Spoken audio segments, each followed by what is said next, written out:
మహాభారతం ఎక్కడ్నుంచి మొదలైందో తెలుసా? అదొక రాజు ప్రేమతో మొదలైన కథ.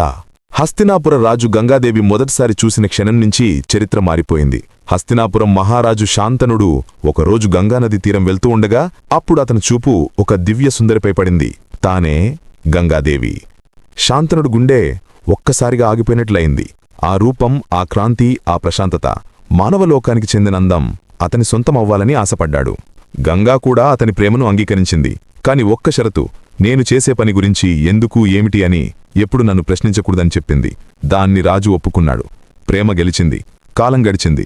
కాని ఒక్కొక్క బిడ్డ పుడుతుండగానే గంగా నదిలో ముంచేస్తుంది. కాని శాంతనుడు మౌనం తట్టుకుంటూ ఉంటాడు. ప్రేమ కారణంగా ఏమీ చెప్పలేడు.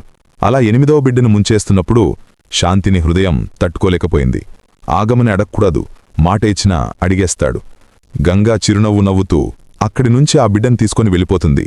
అసలు పుట్టిన బిడ్డను గంగా ఎందుకు నదిపాల్చేసింది? ఆ 8వ బిడ్డను ఎందుకు తీసుకొని వెళ్ళిపోయిందనేది తర్వాత భాగంలో చూద్దాం.